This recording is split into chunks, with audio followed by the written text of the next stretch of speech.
오늘 제가 나를 향하신 하나님의 뜻 설교 제목인데요.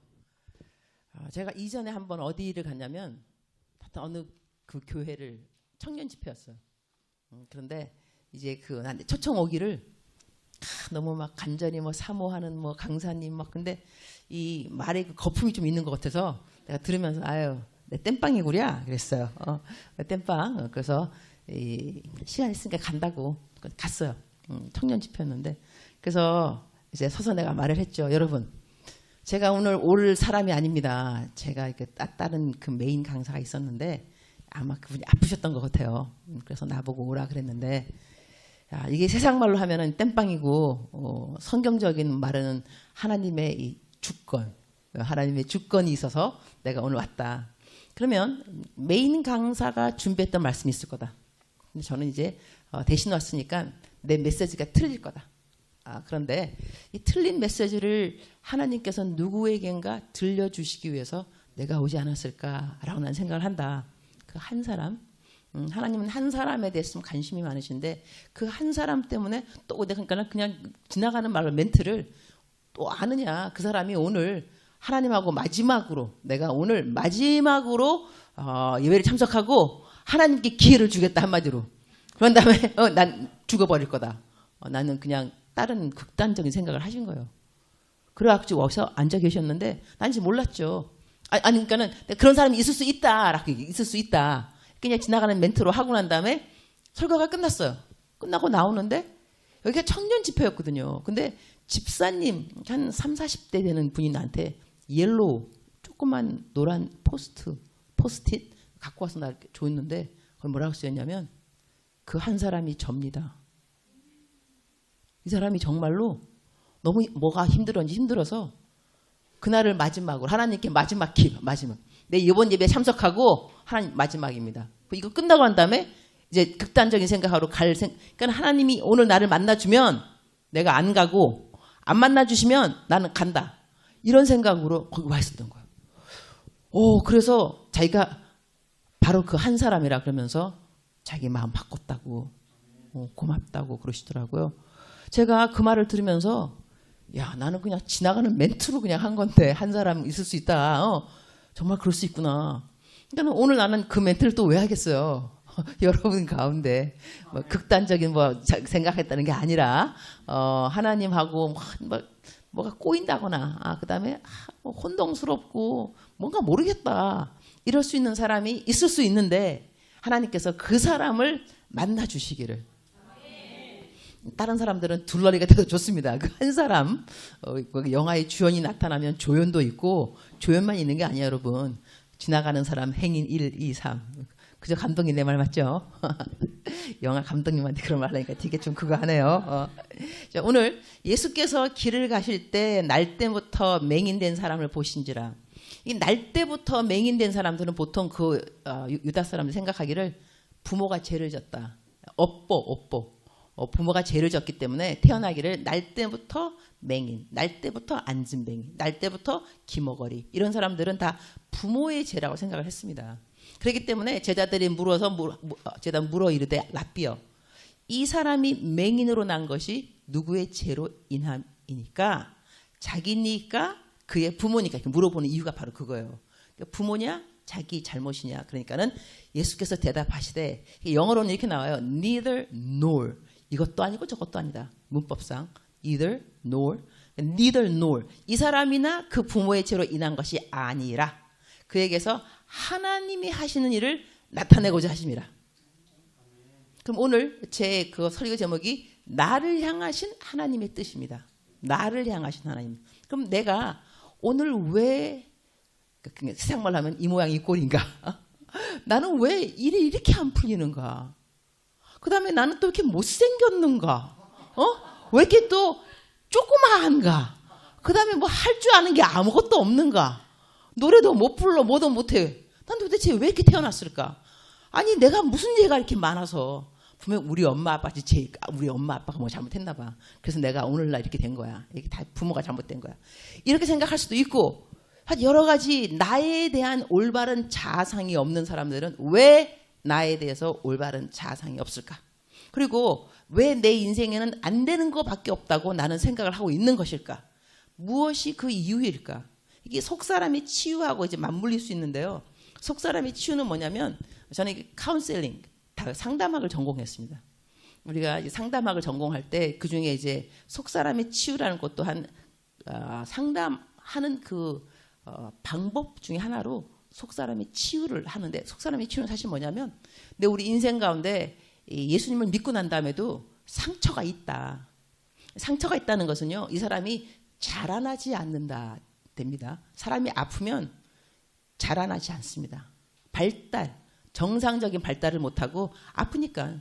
근데 우리는 그 아픔을 아픔이라 생각하지 않고 쟤 왜 저래 도대체? 왜 이렇게 성숙하지 않는 거야? 맨날 가지 저 모양 저 꼴이야. 근데 그 아이가 맨날 그 애처럼 구는 이유는 뭐냐면 아직 자라나지 않은 이유가 있다는 거죠. 근데 자라나지 않는다는 건 뭐냐면 아픈 사람은 자라날 수가 없습니다. 그럼 우리 함께 지체들 가운데서도 아프기 때문에 그것이 밖에 육체적인 것만이 아니라 속 안의 상처, 이것이 아프면 자라나지 않습니다. 그럼 우리가 이해를 하기가 더 쉬운 것은 쟤는 왜 이게 아니라 제가 아프구나. 아파서 발달을 못했구나. 자라난 과정이 없구나. 이렇게 생각하면 이해하기가 쉽거든요. 그러면 내가 오늘 이렇게 된 이유가 무엇일까? 이것을 남을 탓하는 것, 부모를 탓할 것인지 아니면 남들을 탓할 것인지. 기독 상담학하고요, 세상의 이 사이칼리지라 그러죠. 심리학하고 크게 틀린 점이 있습니다. 어떤 사람이 저한테 물어보기를, 아니 상담학 꼭 신학교 가야 되냐? 꼭 기독 상담학 할 필요 있느냐? 그냥 상담학 안 되느냐? 그냥 상담학 하고요. 그냥 그러니까 보통 심리학 이런 거 거기에서 사람을 어프로치하는 방법과 기독 상담학이 사람을 다가가는 방법이 굉장히 틀립니다. 보통 이 사이카이트리스트라고 그러죠. 정신심리학 이런 분들은 어떻게 사람이 왔어요. 클라이언트가 오죠. 그러면은 어떻게 이런 사람에게 어프로치하냐면 과거를 들어봅니다. 너 어떻게 자랐어? 너희 엄마 아빠 어땠어?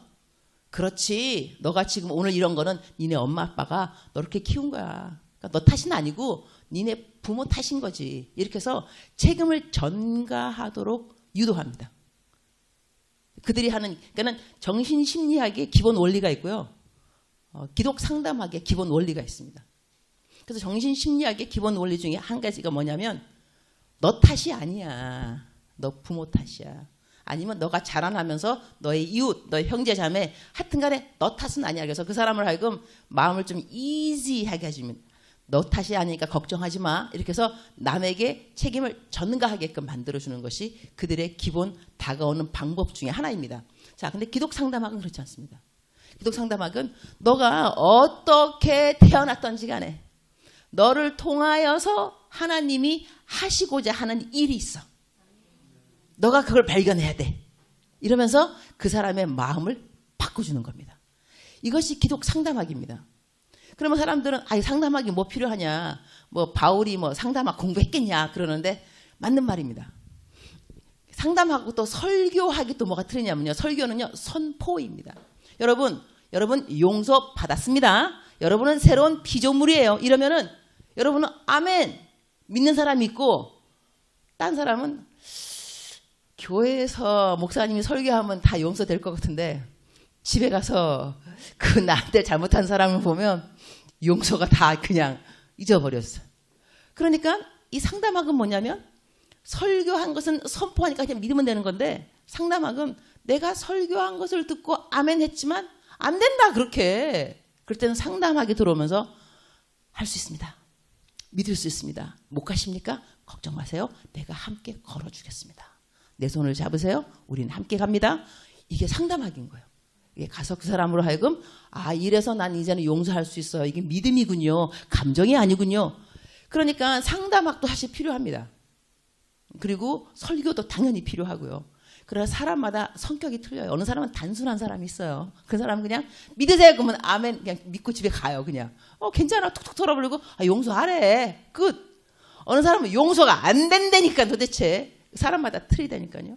그러니까 우리가 사람마다 다른 것을 인정해 주는 것도 성숙한 그리스도인의 이 생활 중에 하나입니다. 다른 사람이 틀린 게 아니에요. 다른 사람이 다른 거예요. 나랑 다르다니까.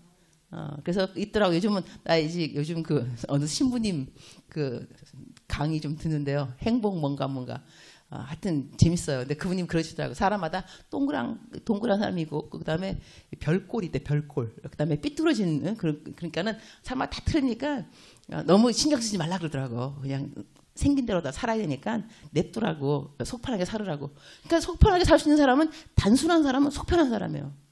설교 듣고 그냥 아멘 끝이에요. 그러니까 이런 사람은 누가 답답하냐면 그냥 믿어. 안 믿어진다니까. 그냥 믿으라고. 믿어지는 사람은 복인 줄 아세요. 하여튼간에 어떻게 그냥 믿어지냐고. 안 믿어지는 사람은 정말 안 믿어져요.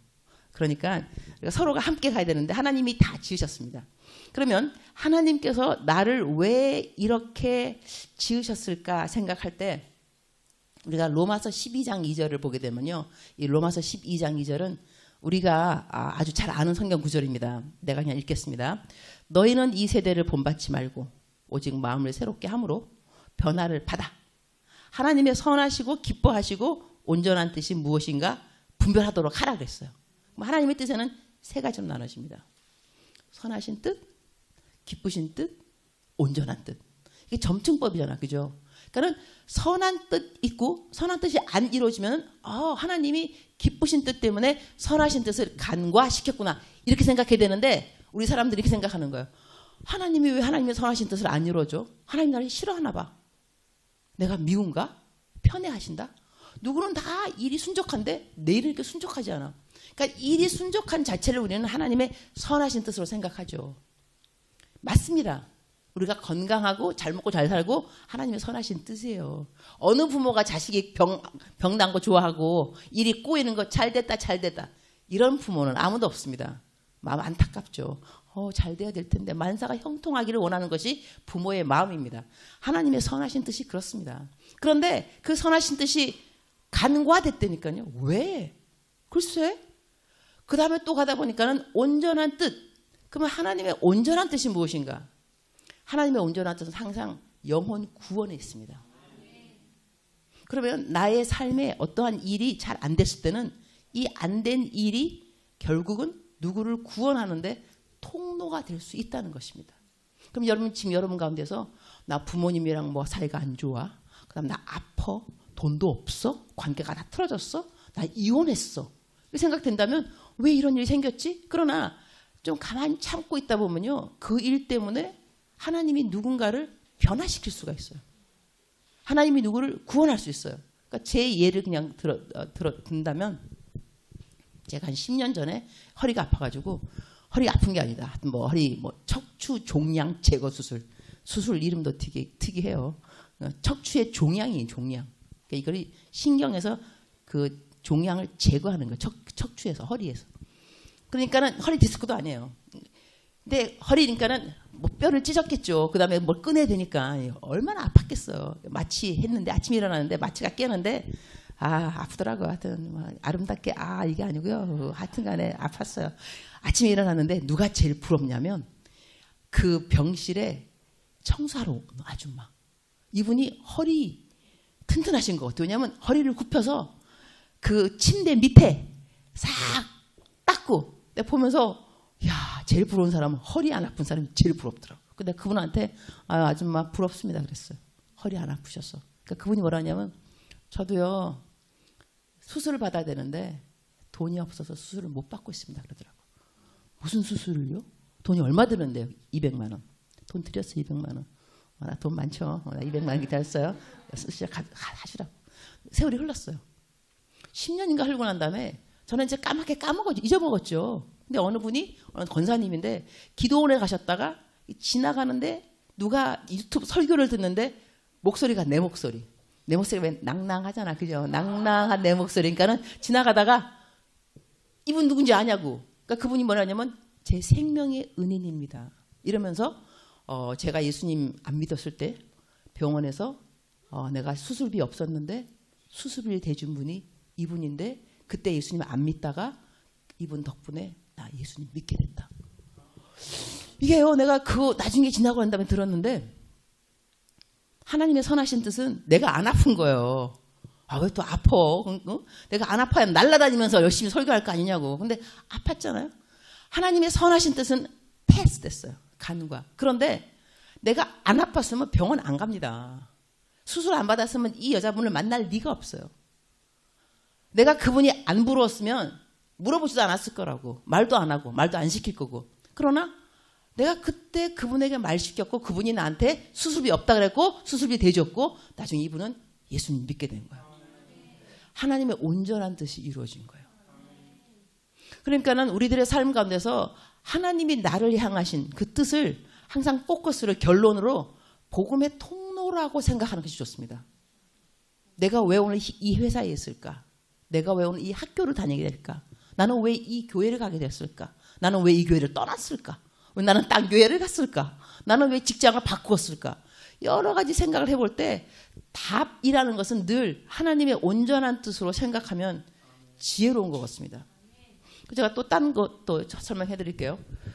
제가 어렸을 때는 우리 아버지가 딸을 싫어하셨어요. 아들을 좋아하는 그런 해가지고 경상도 사나이신데 우리 아버지께서 내가 태어났잖아요. 내가 딸인 거예요. 저 딸로 보이죠?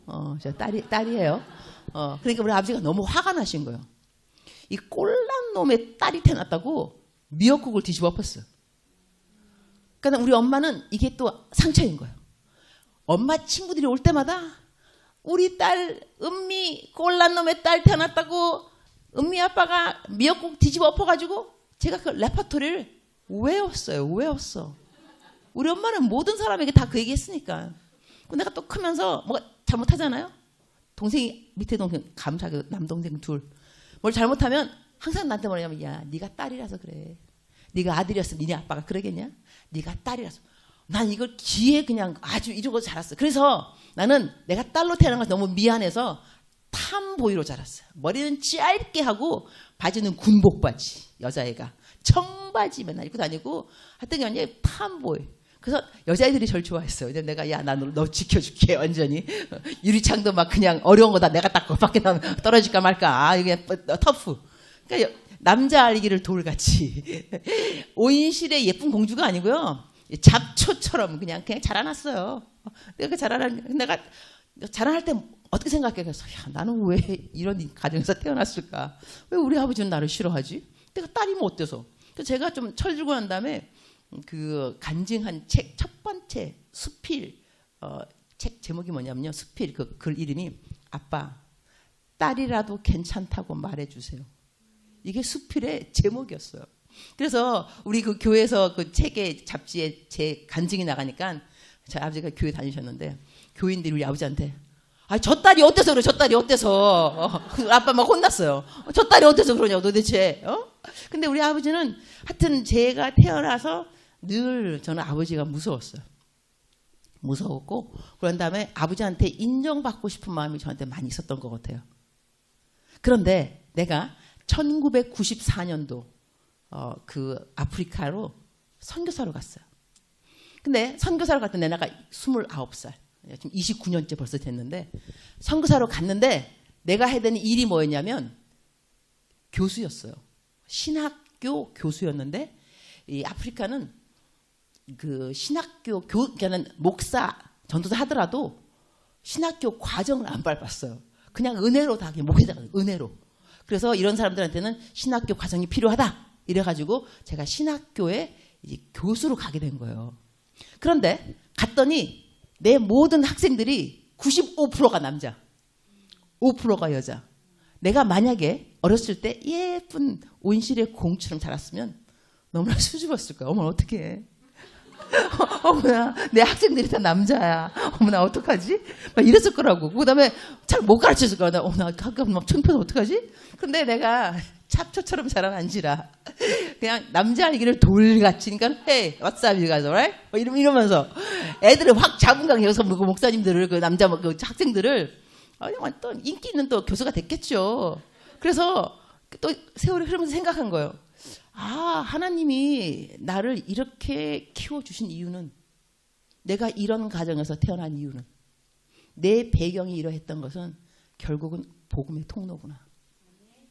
내가 선교사가 이렇게 되어서 내 학생들이 다 남자들일 것을 하나님이 미리 아시고 나를 이렇게 훈련시켜 주신 거예요. 이렇게 생각하니까 하나님을 탓할 이유가 아무것도 없더라고요. 그러니까 복음이 중요하다고 생각을 해야 모든 일의 귀결, 기승전, 복음 전파, 기승전. 그래서 모든 일이 복음 때문에 허락되었다고 생각하면 남을 탓할 이유가 없는 거예요. 그런데 우리가 그렇지 않으니까 세상 사람들하고 비교하니까 누구누구랑 비교했을 때 내가 없고 누구누구보다 내가 키가 작고 얼굴이 못생긴 것 같고 다 이렇게 해서 우리들이 남 탓하는 대로 이렇게 치닫게 됩니다. 이걸 하나님이 싫어하십니다. 하나님이 원하시는 것은 너 부모 탓이 아니야.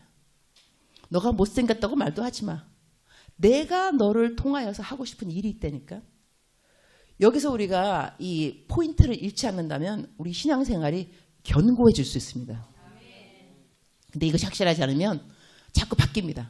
환경 따라서. 환경이 내 마음처럼 좋아지면 하나님 나 사랑하시고 환경이 내 마음대로 안 풀리면 하나님 나를 미워하시고 또 그러면서 막 자책 내가 무슨 죄를 지었을까? 무엇 때문에 하나님이 나를 이렇게 인생 꼬이게 만들었지? 이런 식으로. 아니에요. 여러분 죄를 지어서 그럴 수도 있지만 성경 말씀에는 하나님은 우리를 항상 경책치 아니하시고 하나님은 우리가 지은 모든 죄를 다 경책하시고 이게 영어로는 accuser, 고소 혹은 참소. 너 잘못했지? 너 또 잘못했지? 이러고 우리를 매일같이 대하시면요. 우리 인생 가운데 살아남을 인생들도 없습니다. 안 그렇겠어요? 하나님께 지나가는 거 많아요. 눈 감아주는 거 얼마나 많은 줄 아세요?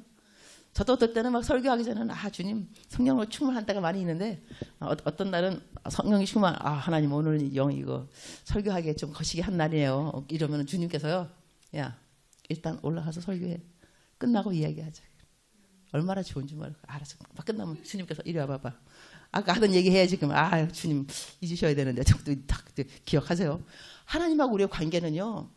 이렇게 친밀함이 필요합니다. 이 친밀한 가운데는 하나님께서 우리가 죄가 하나도 없어서 하나님 우리랑 친한 거 아니에요. 죄가 많아도 얼굴이 뻔뻔한 애들 하나님 좋아하세요. 하나님 잘못한 거 주님 아시죠? 저도 알아요. 또 저도 아는 것은 제가 회개하면 용서받는다는 걸 알고 있어요. 의인은 7번 넘어질지라도 다시 일어나고 이럴 때 떠오른 성경 말씀도 얼마나 좋은 게 7번 넘어질지라도 막 이러면서 하나님 안 넘어지면 의인이 아니잖아. 그죠? 넘어져야 의인인 거예요. 그러나 일어나야 되는 거겠죠. 이렇게 하나님하고 주원이 막그냥 하다 보면 더 친해지게 돼 있어요. 좀 잘못했다고 막 꽁 하고 뒤에 가가지고 울고 불고 자책하고 다시는 하나님 안 볼 것처럼 그렇다고 지가 또 죄를 안 짓나 또 지을 거면서 안 그래요? 죄 짓고 난 다음에 하여튼 그냥 오면 돼. 미안하다 잘못했다고 이렇게 하면 되는데 그래서 우리가 하나님의 선하신 뜻이 지나갈 때마다 하나님을 오해하지 않았으면 좋겠습니다. 하나님 기쁘신 분이세요. 그 다음에 우리가 하늘나라에 올라가면 상 받을 때 복음과 연관된 일들만 상 받게 돼 있어요. 여러분. 복음의 통로가 되지 않은 일들은 앞만 삐까뻔쩍 멋있어도요. 하나님 절대로 감동 안 받습니다. 그러나 우리가 정말로 슬펐기 때문에 아팠기 때문에 나의 그 과거 때문에 누군가에게 복음의 통로가 되었으면 하나님한테 다 상 받게 돼 있어요. 그래서 그냥 다른 예를 든다면 여자분이 23살 어린 나이였는데 미국 아주 좋은 크리스천 패밀리 엄마 아버지가 예수님 잘 믿고 이 여자아이가 성폭행을 당했습니다.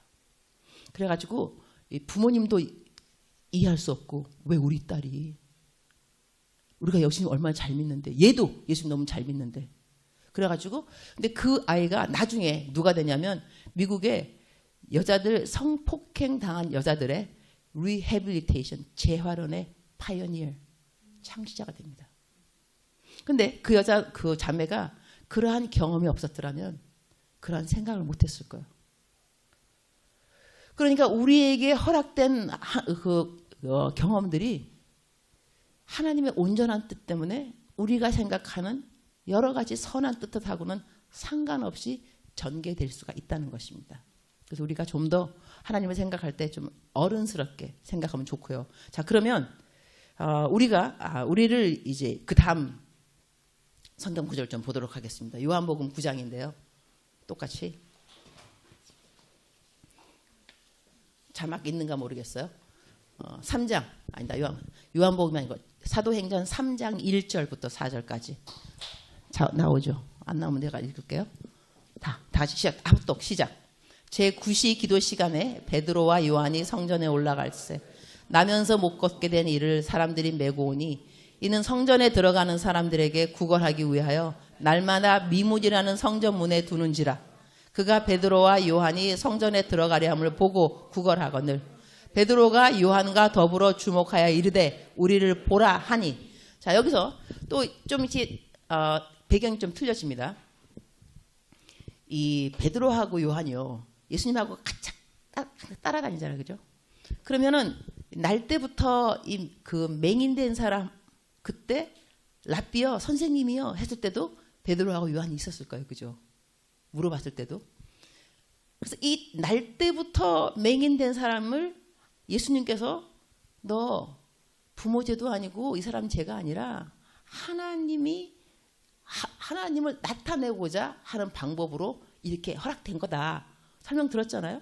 예수님 떠나가셨어요. 이제 예수님 다 이제 부활하셔서 하늘로 승천하셨어요. 그 다음에 사도행전은 이게 사도들의 제자들의 행전이잖아요, 그죠? 여기서 제9시 시간에 베드로하고 요한이 성전에 올라가면서 이번에는 나면서 못 걷게 된 사람을 만나게 된 거예요. 맹인은 아니지만, 하지만 이 사람도 나면서 못 걷게 된 사람이에요. 이때 이들은 친구들끼리 쟤 왜 나면서부터 못 걷게 되냐 이렇게 말하지 않습니다. 그들은 이미 배운 게 있잖아요. 그래서 이들은 뭐냐면 나를 보라. 베드로가 요한과 더불어 주목하여 이르되 우리를 보라. 이렇게 말해요. 예수님이 이제 없어요. 올라가셨어요. 우리를 보라 그래요. 왜 우리를 보라 그랬냐면 그때 그러니까 이 사람은 무엇을 얻을까 해요. 미문에 구걸하려고 앉아 있는 거니까 나를 보라 그러니까 왜 나를 보라 자기를 보라 그러지? 돈 줄 건가? 이러고 바라보는데 그때 베드로가 하는데 말하기를 은과 금은 내게 없거니와 내게 있는 이것을 너에게 주노니 나사렛 예수 그리스도의 이름으로 일어나 걸으라. 놀라운 일이에요. 걸으라니까는 이 사람이 정말 그러면서 오른손을 잡아 일으키니 발과 발목이 곧 힘을 얻고 뛰어서서 걸으며 그들과 함께 성전으로 들어가면서 걷기도 하고 뛰기도 하고 하나님을 찬송하니까 사람들이 다 놀라는 거죠. 사람들이 다 놀라니까 이 사람들이 베드로하고 그 요한한테 다들 포커스가 간 거예요. 놀랍다. 어떻게 이런 일이 생겼지?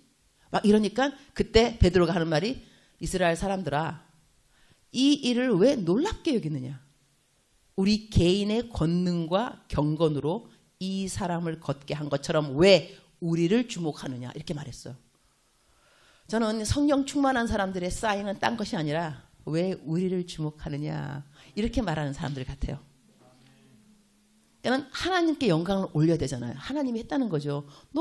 나의 경건과 나의 하나님이 주신 권능, 그 다음에 이 경건으로 이 사람을 걷게 한 게 아니라 하나님이 하신 거야. 그러니까 나 주목하지 마. 그런데 우리들은 왜 시험 받느냐? 너 왜 나를 주목하지 않아? 그죠? 너 왜 나를 안 봐줘? 너 나를 알아줘야지. 나를 칭찬해야지. 내가 했다니까? 물론 하나님의 이름으로 했지. 그러나 내가 한 거야. 그리고 하나님이 나를 사용하신 거야. 중요한 거는 하나님이시지만 내가 사용받았다고. 근데 왜 나를 주목하지 않아? 이것이 우리들의 문제인 거예요. 성령 충만한 사람은 그러면 안 되고 왜 너 나를 봐? 그러니까 우리들은 섭섭한 사람이 있으면 된다 안 된다? 사실은 안 돼요. 그러니까는 자가킷 우리가 코로나 할 때도 왜 자가킷 있잖아요. 스스로 자기 진단하는 거. 내가 성령 충만한가? 성령 충만하지 않은가? 딱 자가킷 방법 중에 하나는 뭐냐면 나는 섭섭한가? 섭섭하지 않은가? 내가 일하고 난 다음에 남들이 나 안 알아줘서 나는 화가 났나? 그럼 섭섭한가? 서운한가? 이러면은 자가킷 그 진단에 뭐 이렇게 네기티브다 음성, 양성 나오잖아요. 코로나 양성인가? 양성. 나 지금 섭섭하잖아. 지금 줄 한 개 갔어. 양성이에요. 양성. 예수님 믿는 저희들은 우리의 아이덴티티, 하나님이 나를 향하신 하나님의 뜻은 내가 복음의 통로가 되는 것입니다. 내가 복음인 것이 아닙니다. 복음의 통로인 것이지. 그리고 나를 보라. 처음에는 베드로와 요한이 우리를 주목하여 보라. 이 뜻은 뭐냐면 나를 통하여 행하실 하나님을 네가 만날 것이다. 내가 통로로 여기 서 있다 이거거든요. 그러니까 처음에는 나를 보라 그런 게 괜찮습니다. 너 나를 보고 나를 따라와. 내가 예수님 믿거든. 너 나를 좀 봐. 내 하는 행실을 좀 봐. 나의 하는 선행을 좀 봐. 내가 말하는 전파하는 설교 좀 들어봐. 나를 좀 보라고. 그러나 나를 본 이유는 뭐냐면 하나님을 만나기 위해서요. 근데 나를 만났는데 내가 통로가 됐는데 통로 되고 난 다음에 너 왜 나를 섬기지 않아? 너 내가 너의 은인인 거 몰라? 내가 너 도와준 거 몰라? 도와줬죠. 하나님 만나라고 도와준 거예요. 나 인정받으라고 도와준 것이 아니고 하나님 만나라고 내가 통로가 되어준 거예요. 그것도 하나님이 나를 도와주신 거예요. 여러분 생각해 보세요. 제가 또 이렇게 말하는 이유가 뭐냐면 저도 남들 꽤 많이 도와줬어요. 내가 하도 남들 많이 도와줬기 때문에 나중에 내가 나랑 같이 일하는 부교역자 있어요. 김성하 목사님이라고. 내가 뭐라 하냐면 그대의 노후 대책은 뭐냐면 내가 죽고 난 다음에 책을 써. 내가 얼마만큼 선한 일을 했는가. 옛날에 보니까 바보 의사 있더라고. 바보 의사. 돌아가시고 난 다음에 책 딱 써갖고 책 많이 팔렸잖아. 그죠? 나 죽고 난 다음에 내가 한 그 많은 선행을 남들은 몰라도 그대는 더 많이 알고 있으니까 적어. 그래가지고 팔어. 노후 대책에 써. 이렇게 할 정도로 나 선행한 게 많아요. 내가 묵상 매일 쓰는 거 아시는 분은 아니는데 29년 동안 하루도 거르지 않고 난 묵상을 썼습니다. 할렐루야. 감동이 없다는 것은 나도 그런데 자기만 그러나 좋아요. 좋아. 우리 다 그러고 살아야 되는데 자, 내가 매일같이 올리는 묵상에도 내가 한 선행 올릴 때 많이 있어요. 그 이유는 딴 거 아니고 따라잡기. 내가 쓴 그 선행을 읽으면서 어머 목사님 이렇게 살았구나. 나도 그래야지. 아 저기 택시 기사님 내가 항상 5만 원 주잖아. 5만 원. 내가 택시 운전할 전도할 때 요즘요 나한테 카톡 와요. 목사님 저도요 요즘 기본 5만 원 줘요. 전도할 때. 다 나한테 배운 거예요. 나한테 그러더라고. 다 나한테 배운 거라고. 나한테 10에 2조, 10에 3조 하는 사람 많이 생겼어요. 다 내가 목사님에 올려서 그런 거예요. 그 사람들이 목사님 나도 이제 10에 2조 해요. 나 또 칭찬 케이크 막 보내줘. 막 칭찬 케이크 보내주고 3조. 요즘 어느 사람은 6조까지 한다 그러더라고. 도전해서 6조까지. 저는 10에 10조까지 하네. 10에 10조. 자, 근데 내가 이렇게 묵상해 해도 나 안 올린 거 많이 있어요, 여러분. 다 올리면 천당 가서 나 뭐 받으라고. 숨겨놓은 거 좀 있죠. 그러나 내가 쓰는 이유는 뭐냐면 따라잡기, 본보기 하라고 example로 이렇게 하면 된다 말하는 차원인 것이지. 자, 그러면 이렇게 남들을 도와주니까 나도 시험 드는 게 있어요. 뭐냐면 처음 도와주면 다 감사해요. 처음 도와준다 감사도 안 하면 안 되지. 일단은 감사하더라고. 감동이 크지는 않지만 그래도 이제 감사해요. 그러다가 좀 있으면 당연히 여기요. 당연히. 에이, 또 도와주는구나. 좀 더 있죠. 권리가 돼. 이게 다 이게 진행하는 과정이 있더라고요. 처음에는 너무 감사. 두 번째는 당연히. 세 번째는 권리. 그 다음에는 마지막 끝에 가서는 안 주면 섭섭해.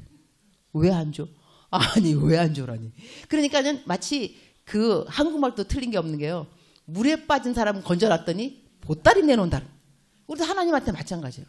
하나님이 우리를 구원해 주셨어요. 이것처럼 큰 선물이 없어요. 이 구원 받고 난 다음에 뭐 안 된다고, 직장 안 된다고 하나님한테 뭐라 그래. 시집 못 간다고 뭐라 그래. 장가 못 간다고 뭐라 그래. 계속 뭐라고. 그럼 이거요 딴 게 아닙니다. 건져놨더니 보따리 달라고 똑같은 거예요. 그래서 저도 이제 그 사람들한테 도와주고 했다가 생각한 것만큼 나한테 감동을 안 주고 그랬을 때는 이때 저도 깨닫는 거예요. 내 거 아무것도 없는데, 내 걸로 준 거 없는데 다 하나님 거였잖아, 그죠? 근데 왜 너 나를 주목하지 않아? 너 왜 나한테 감사 안 해? 너 왜 나를 인정해 주지 않고 칭찬 안 해줘? 너 왜 그래? 이게 다 내가 성령이 충만하지 않은 거고, 내가 내게 있는 모든 것, 내가 남 도와줬어요? 그것이 재정이든지 시간이든지 내 거 아무것도 없어요. 시간도 하나님의 것이고 내 능력도 하나님이 주신 것이고 재정은 당연히 하나님이 주신 거예요. 그러니 내가 누구한테 너 왜 나를 주목 안 해? 이것이 베드로는 너 왜 나를 주목하느냐? 이거하고 얼마나 상반된 것인지, 얼마나 언비비고 이 비성경적으로 살고 있는지, 비성경적으로 살면서도 성경적으로 살았다고 얼마나 착각하면서 살았는지. 아, 이거 심각하더라고요. 저 요즘 삘이 꽂힌 성경 구절이 이거예요. 너 왜 나를 주목하느냐. 여기 내가 좀 삘이 꽂혀가지고. 아, 그러니까는 한 개 또 기준이 생기니까 좋은 거 뭐냐면 내가 어떻게 섭섭할 때마다 너 왜 나를 주목하느냐. 이 성경 말씀에 딱 하면서 그래. 아, 이거 또 이거 기준 이거 자각킷 양성 나오면 안 돼. 너 왜 나를 주목하느냐. 나를 주목하면 안 되죠. 그러나 또 여기서 우리가 하나님한테 감사한 건 뭐가 있냐면 하나님은요 항상 우리를 참아주십니다. 하나님은 사랑이라. 사랑장 고린도전서 13장 제일 처음에 나오는 게 사랑은 오래 참고. 하나님이 우리 모두를 얼마나 오래 참는지 모릅니다. 그래서 우리가 왜 공사 중, 그죠? 지나가다가 공사 중 있으면은 돌아가잖아요. 근데 하나님은 우리 모든 사람을 공사 중. 그러니까는 하나님이 공사 중이니까 하나님은 절대로 부실 공사를 하지 않습니다. 할렐루야. 그런데 문제는 어디냐? 언제 끝날 줄을 몰라 우리가. 그 공사가 언제 끝날 줄을 모른다고요.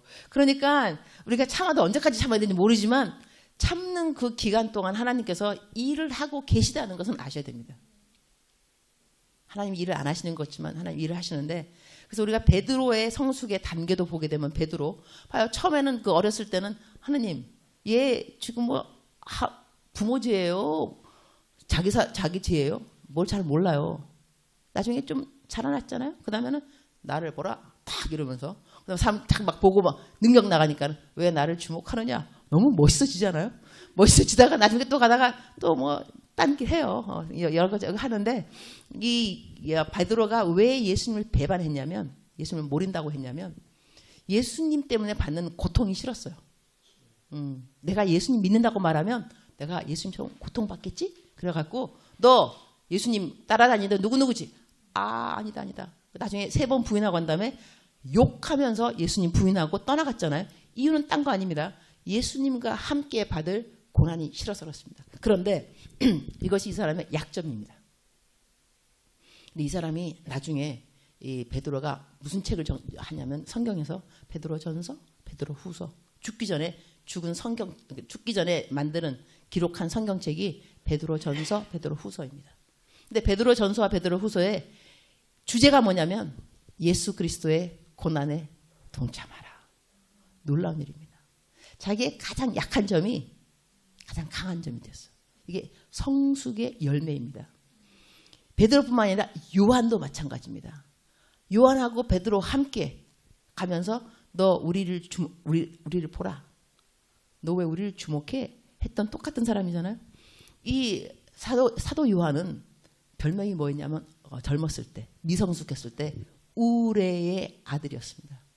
왜 우레의 아들이었냐면 사마리아 땅을 지나가면서 복음을 전파하는데 사람들이 예수님을 안 믿는 거예요. 화가 난 거예요. 그래서 뭐라냐면 주님, 하늘에서 번개를 내려서 다 죽여버리세요. 여러분, 이 뜻이 무엇인가 하니 내가 오늘 설교를 했는데 여러분이 내 말을 안 듣는 것 같아요. 존다다거나 아멘도 안 한다거나 믿음이 없으면 그럼 내가 이러는 거, 하나님 안 되겠습니다. 하늘에서 번개를 내려서 다 죽여버리세요. 여러분 다 죽이라고 그런다니까. 여러분이 웃을 일이 아닙니다. 여러분 내가 다 죽이라고 하나님 다 죽여버리세요. 아니 자기가 설교하는데 은혜 안 받는다고 죽여버리라는 목사가 아닌 거죠. 베드로가 그런 사람, 요한이 그런 사람이었어요. 그러니까 예수님이 그 말 듣고 너의 별명을 우레 아들이라 하라 이렇게 했어요. 근데 나중에 이 사도 요한이 죽기 전에 별명이 뭐냐면 사랑의 사도였습니다. 왜 사랑의 사도가 됐냐면 딴 분들 사실 다 순교했어요. 다른 제자들. 근데 한 명 순교 안 한 제자가 요한입니다. 끝까지 제일 오래 살았고 자연사로 돌아가셨는데 전설에 의하면 불 끄는 가마솥에 넣는다 안 죽었다 그러더라고요. 하나님이 또 택하신 거죠. 순교 안 하도록. 그러면 여기서 나이가 아주 많이 들어가고 전설에 의하면 나이가 많이 들어서 맨날 설교 제목이 뭐냐면 서로 사랑하라. 서로 사랑하라. 사람들이 지겨운 거야. 여러분 왜 똑같은 설교 똑같이 들으면 또 똑같아. 식상이잖아요. 식상적으로. 그래서 어느 날 제자들이 이렇게 말한 거야. 요한의 제자들이 스승님 오늘은 제발 좀 메시지를 좀 바꿔주시죠.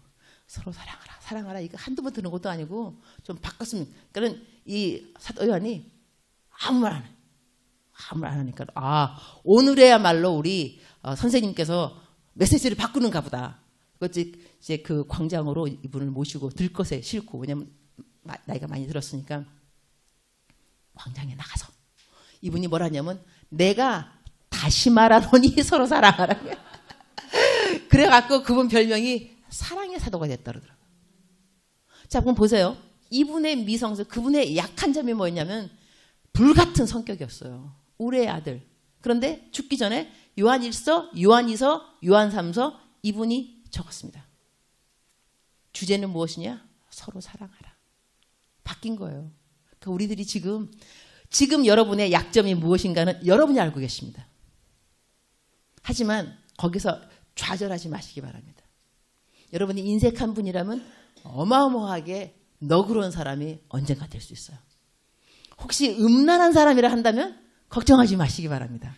세월이 좀 흐르고 난다면 여러분처럼 pure, 아주 깨끗한 성결한 사람이 또 있을까 싶을 정도로 여러분의 약점이 강점으로 바뀔 수 있습니다. 그래서 우리의 아이덴티티, 하나님이 나를 향하신 뜻이 무엇인가? 복음의 통로가 되는 것이면서 우리의 거룩함입니다. 하나님의 뜻인 겁니다. 거룩함인데 이제 말씀을 제가 제 시간에 끝내는 강사 복이 있나니 다음에 또 초대받을 것이요. 강사수훈, 산상수훈이 아니라 강사수훈입니다. 오늘 저기 파주에서 오신 분도 있다 그러는데 멀리서 오셨는데 감사를 드리고요. 베드로후서의 3장에 가게 되면 베드로가 하는 말이 있습니다. 자, 우리가 한 14절만 봤습니다. 14절만 뜨고 있나요? 시작. 그러므로 사랑하는 자들아, 너희가 이것을 바라보나니 주 앞에서 점도 없고 흠도 없이 평강 가운데서 나타나기를 힘쓰라. 다시 한번. 그러므로 사랑하는 자들아, 너희가 이것을 바라보나니 주 앞에서 점도 없고 흠도 없이 평강 가운데서 나타나기를 힘쓰라. 아멘.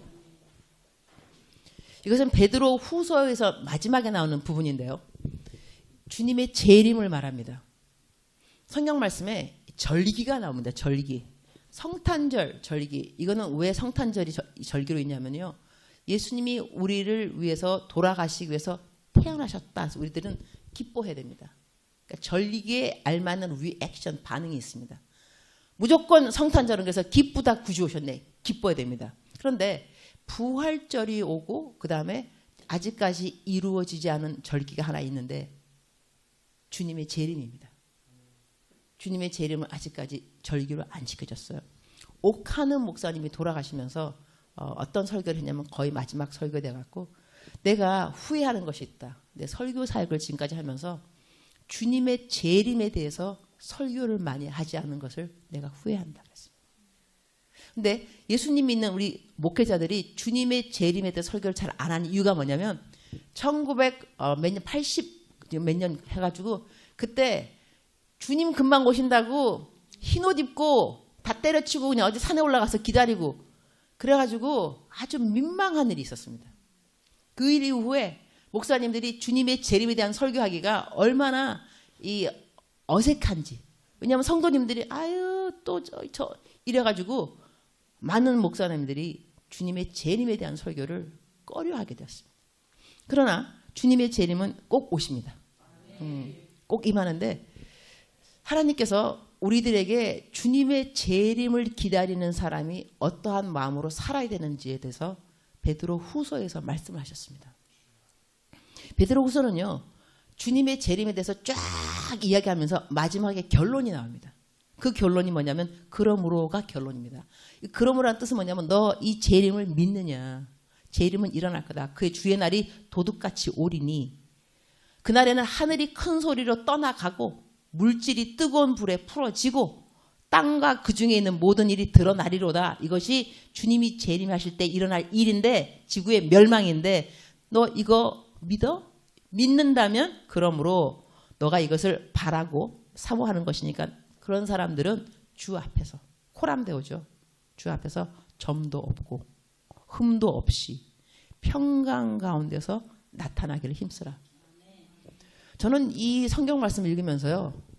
부활절하고 재림절하고 뭐가 틀릴까 생각하게 되었습니다. 부활절은요. 고린도전서 15장을 읽으면 집에 가서 읽어보세요. 15장이 부활절입니다. 부활 설명 쫙 끝나면서 마지막 58절에 너가 이 부활을 믿느냐? 믿는다면 하면서 또 그러므로가 나옵니다. 똑같습니다. 맥락은. 그러므로라는 뜻은 뭐냐면 앞에 있던 모든 말을 종합해서 결론입니다. 그러니까 그러므로 되는 거거든요. 너 부활 믿어? 그러면 나오는 답은 뭐냐면 주의 일에 더욱 힘쓰는 자가 되라. 왜냐하면 너의 수고가 헛된 것이 없다. 너가 부활 믿으니까. 그러니까 부활 믿는 사람들은 열심히 주의 일을 하는 이유가 뭐냐면 부활 때 상 받을 거니까. 믿는다니까요. 그런데 재림절은 다릅니다. 제가 이거를 이 디퍼런스 차이점을 보면서 이 은혜로다. 부활절 믿는 사람은 일을 열심히 해야 됩니다. 주의 일. 그런데 재림이 다가올 때는요. 주의 일이 관건이 아닙니다. 여러분의 삶입니다. 삶의 태도입니다. 삶의 열매입니다. 그래서 여기서는 일을 열심히 하라는 말이 안 나오고 주 앞에서 점도 없이. 점이라는 건 남이 모르는 걸 말하는 거예요. 여러분 내가 내 팔에도 점이 어디 있어요? 여기 있다. 두세 개 있네. 근데 내가 말 안 하면 몰라요. 조그만 것. 그다음에 여러분 금이라는 거는 그릇 가게 가면은 세일. 딱 보면 이게 왜 세일이지? 금 간 게 어디 있는데 안 보이지만 금 간 게 있어요. 그러니까 세일이에요. 세일. 그래서 팔잖아. 그죠? 우리 삶에 점도 없고 흠이 없으라는 것은 뭐냐면 남들이 모르지만은 나는 알고 있는 잘못된 생각, 잘못된 생활 방식, 잘못된 어떤 습관 이런 것들은 너 없애버려야 된다. 주님 오실 거니까. 여기에 우리가 심각하게 도전받아야 됩니다. 이것이 우리 삶의 거룩을 말합니다. 이거는 남들이 모른다니까요. 열심히 일할 때 교회 열심히 일하는데 누가 내가 뭐 잘못하는 건지 알겠어요. God knows. 하나님은 아세요. 그래서 이 하나님 앞에서 내가 여기서 평강 가운데 나타나기를 힘쓰라는 말이 영어로는 make every effort. 할 수 있는 수고를 다해서. 할 수 있는 수고를 다해서 너희들은 점도 없이 흠도 없이 책망받을 것 없는 삶을 살라고 말하시는 거예요. 그리고 많은 젊은이들이 나 하나님한테 막 쓰임 받고 싶어 지금 나를 사용해 주세요 막 이러는데 하나님이요 특별하게 누구를 정해서 지정하여 내가 너 하나님의 일을 해 이렇게 부르는 것이 아닙니다. 이거는 자유의지입니다. 성경 말씀이 뭐라냐면 디모데후서 2장 20절인데요. 내가 말씀드려놨죠. 자막에 뜰걸 자막에. 이거는 다 같이 읽었으면 좋겠어요. 디모데후서 2장 20절입니다. 시작.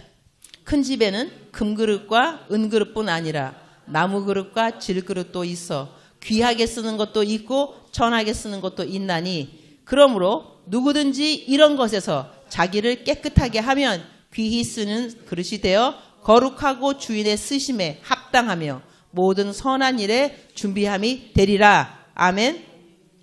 여기서 성경이 뭐라고 해요? 누구든지. 너가 쓰임 받고 싶어? 특별하게 하나님의 막 그냥 sovereignty 막 하나님의 주권하에 하나님의 예정론에 의하여 누구든지. 그 누구든지가 누구냐면은 누구든지 이런 것에서 자기를 깨끗하게 하며 내 자유의지를 사용하여서 내가 이런 것에서 주 앞에서 점도 없이 흠도 없이 평강 가운데 나타나기를 힘쓰는 깨끗함을 추구하고 거룩을 추구하는 사람이라면 그 사람이 누구라 하더라도 하나님께서는 귀히 쓰는 그릇이 된다는 것입니다. 그래서 우리들의 삶에 하나님이 나를 귀히 쓰기를 원하는 사람이 있다 한다면요. 능력을 구할 것이 아닙니다. 깨끗함을 구하셔야 됩니다. 그래서 성경 말씀에는 우리 여호수아한테 그러잖아요. 너 백성들을 성결케 하라. 내일 그들이 기이한 일들을 보게 되리라. 기이한 일 한 가지가 아닙니다. Amazing things, plural, 복수입니다. 기이한 일들을 보게 되리라. 누가? 성결케 된 백성들이. 그래서 우리 삶에 하나님의 기적을 체험하고 싶다면, 하나님이 내 인생에 귀한 어떤 일을 하기를 정말로 내가 원한다면 여러분은 깨끗하신 삶을 사셔야 됩니다. 성결하기를 소원해야 됩니다. 성결의 처음 발자국은 어려운 것이 아닙니다. 회개입니다. 아주 심플하게 하나님 회개합니다. 나의 잘못된 습관을 회개하고, 잘못된 생각을 회개하고, 나의 잘못된 신앙의 방식을 다 회개하고, 주님 나를 깨끗게 하여 주옵소서. 그 깨끗하게 되고 난 다음에 하나님께서 또 계속해서 우리의 삶에 일을 하십니다. 그리고 우리로 하여금 끝까지 복음의 통로가 되는 삶을 살 수 있도록, 하나님의 온전한 뜻이 이루어질 수 있도록 우리를 도와주십니다. 기도하시겠습니다. 주님 감사합니다. 정말로 정말로 감사합니다. 구원해 주신 것을 무엇보다도 감사합니다. 우리가 구원받았습니다. 우리가 구원받았으니 복음의 통로가 되어야만 합니다. 우리의 모든 과거를 감사합니다. 우리의 배경을 감사합니다. 우리의 가족을 감사합니다. 우리가 받은 고난을 감사합니다. 우리가 받은 억울한 일들을 감사합니다. 우리가 받은 아픔을 감사합니다. 이 모든 것들은 복음의 통로가 될 것입니다. 우리를 사용하여 주실 하나님을 기대합니다. 예수님의 이름으로 기도합니다. 아멘.